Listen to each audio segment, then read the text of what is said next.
Good evening. Okay, this is my second time doing this. The first one froze up my computer. So here we go again.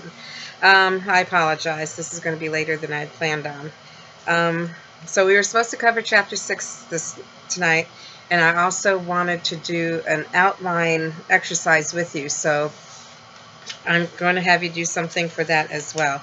So for Chapter 6 listening, I'm just going to kind of skim through, and there is a discussion board post, and I'm actually going to tell you some things that you need to put in there. So first, we're going to start with the idea of what listening is. We have listening versus hearing. Listening is an active process. This is where we are really doing cognitively thinking about what we're hearing and paying attention to it, giving it meaning and such. Hearing is just passive. We hear things all the time. We zone them out. We don't even realize we hear them. And some of the difference there is that if we're someplace, we're more likely when we're hearing something to listen to it if it relates to us, if it's something out of the ordinary, someone's calling our name, then we're more likely to actually start listening. But we hear things all the time. I'm hearing my heater go right now. It's driving me crazy. So listening versus hearing. And then we have the importance of effective listening. A lot of people try to say that they're good multitaskers. The reality is our brain can only concentrate 100% on one thing at a time. So when we say we're good multitaskers, more than likely what it is that we can be working on something, stop working on it, work on something else, maybe go to something else, and then go back to it. But we're 100% giving our attention. People who can't multitask well are those who they can't, if they're working on something, don't bother them. Don't make them lose concentration. They have to focus on one thing, finish it before they go to something else. So those people probably aren't as good at multitasking. But when we claim to be good multitaskers, you cannot do three things at one time. Your brain is only 100% on one of them. And if you think about the things that you're doing where you have to redo or something and you realize you didn't catch something, it's because you weren't really multitasking like you thought. So we have some tips for effective listening. We have some steps we go through. We have the hearing stage. This is where, again, our brain is always taking in sounds, and then it decides which sounds we need to pay attention to. We have the understanding stage. This is where we actually comprehend what we're hearing, we're assigning it meaning, and we realize, oh, this is something I need to be listening to. The remembering stage, we have the short-term memory up front, we have the long-term memory goes back. Research shows that you actually have to do or hear something at least 7 times in order to get it to go to long-term memory. The thinking stage, this is where we're really thinking about what's going on, what we're hearing, what we're listening to. And we have 2 different kinds of it. We have the left hemisphere, which is the verbal, and people who are more of math science people are probably more better focused with their left side. The right side is more the visual, spatial, emotional, and that would be people who are artists, writers, into literature, English, and such. So the way we focus, pay attention is going to be a little different. There are actually some charts in the book that talk about, you know, we have the logical, analytical, organized, sequential, planned on this side, on the left side, and the right side, other side, right mode. And then the left mode is the holistic, integrating, synthesizing, interpersonal, feeling-based. So the way we listen, it depends different parts of our brain. So that's why you find that some people are better at hearing and listening to some things better. Maybe numbers versus something more emotional or like English literature type thing, artistic, creative. We have the interpreting stage where we actually think about what we're hearing, interpret it. We're making sense of what we're listening to. We have the evaluating stage where we decide whether it's good or bad, if it's worth listening to or not. And then we get the responding stage where we actually send feedback based on what we've been listening to and hearing. There are a few functions. Oh, it's for the discussion board. Instead of doing the whole thing that's said in there, that right now it says to choose 1 or 2 concepts, I want you specifically to talk about the difference between listening and hearing and give me an example of each. Okay, so that's your discussion board post, and also counts toward your attendance if you do that correctly.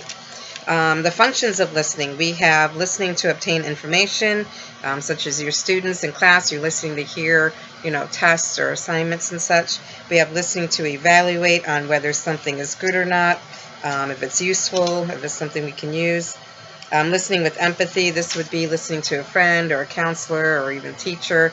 The idea of listening, hearing, kind of help them with problems or, make them feel better. And then we use perception checking to make sure that we're hearing them correctly. We have listening for enjoyment, which would be videos, music, such, or maybe speech or something that just for the hearer to enjoy it. And then we have some barriers to effective listening. Maybe we don't consider the topic or the speaker interesting, so we zone out, we don't really listen, and that can be a problem, especially if it's something important. Criticizing the speaker instead of the message. Maybe we don't like the person, so we don't even try to listen to the message, and that can be a mistake. They have that expression about, don't shoot me, I'm just the messenger, because the idea that, I just listen to the message, don't worry about me. Concentrating on details. Sometimes we get so caught up in the details, we don't get the main ideas, the whole overall point of it. We avoid difficult listening situations, especially like if it's going to be an argument, you don't want to hear it, so you kind of avoid it. You don't want to hear what's going on, or it's something you just don't want to hear. Maybe it's tough for you. Maybe you've gone through an experience, so that would be another barrier. We avoid those difficult listening situations. We tolerate or fail to adjust to distractions, and I think this is a big thing for a lot of people nowadays, especially with their phones. We get caught up with their phones and they're distracting us, or maybe there's something going on that as we're listening to someone else, we're paying attention to that instead of to the speaker. And another big thing is we fake attention, and I'm sure we've all been victims of, or have done that ourselves, where we just and pretend we're paying attention, we're really not. And that's not good either, because we can miss something. Another barrier is the bias and prejudice, the idea that maybe we don't like the idea, the concepts, whatever they're talking about. Or maybe we're just concerned, thinking this is wrong, something that's not, I don't need to know or something. But the idea of biases and prejudice is just we're leaning one way or we're against something. And then we have the preferred thinking. Of course, we all tend to think that we're right and we know more and we don't need to hear anything else. So that could be a problem too. So then we get to the critical listening and critical thinking. This is somewhere around 154. I'm in an old book right now.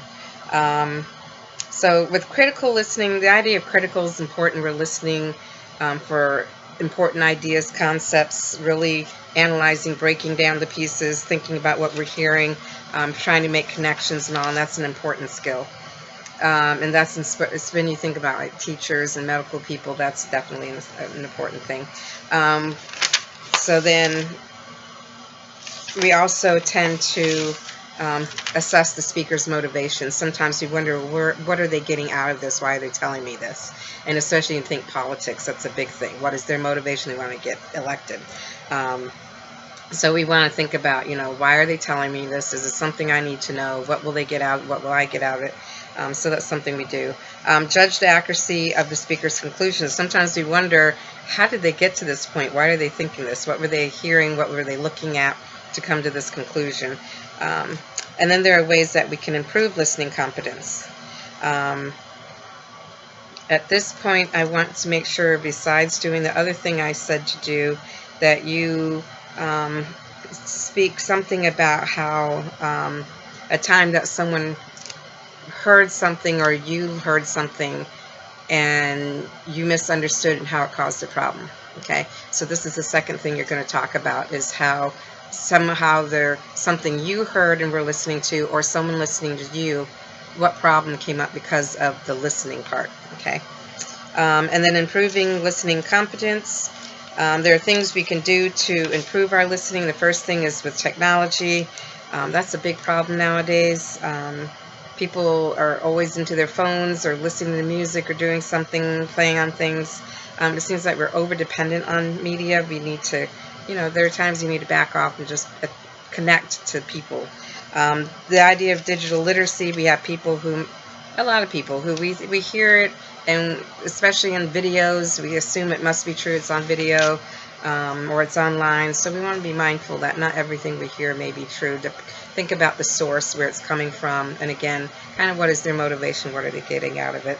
Intercultural listening can be a problem too, because you have to remember, as we've talked about, some cultures, they don't give a straight message because it's all about keeping the harmony, the peace. So they may not say things directly, but there are little cues that you should pick up on to realize. And then we have, you know, some cultures where they're very direct, and that can cause a problem too. So just keep in mind when dealing with other cultures that you need to think about, you know, use feedback, perception checking, and be mindful of, you know, how they might be different in the way they say things, okay? The next thing I'm going to want you to do to count toward your attendance is I want you to, there's going to be a document that I'm attaching. It's going to be a Word document. It's a backpacking outline. And there are main ideas and supporting details all mixed up. And once you see it, you'll be able to figure out there are 3 main ideas. Put them in the right order. And then you'll take the supporting details that are left and you're going to type those in as well. A couple of them, they do have a certain order. Some of them don't. So there are going to be 3 main ideas with 3 supporting details, and then you need to add in transition. So you're transitioning from the first main idea to the next, and then from the second main idea to the third. And when you see the document, you'll understand what I'm talking about. You can either print it out or handwrite it somehow, or you can just type it onto the Word document, but I need you to attach that. I'm going to make an assignment where you have to, so I'll put the link to the assignment in the discussion board, and I want you to please do that so that we can discuss it next week and kind of move on, because I'm really concerned I want to be able to get you with your speeches, and again, the outlines have to be a certain way. So I hope you're enjoying your night off. Please make sure you respond to this by this weekend. Do everything I've asked you to do, and have a good night, and be safe, be warm.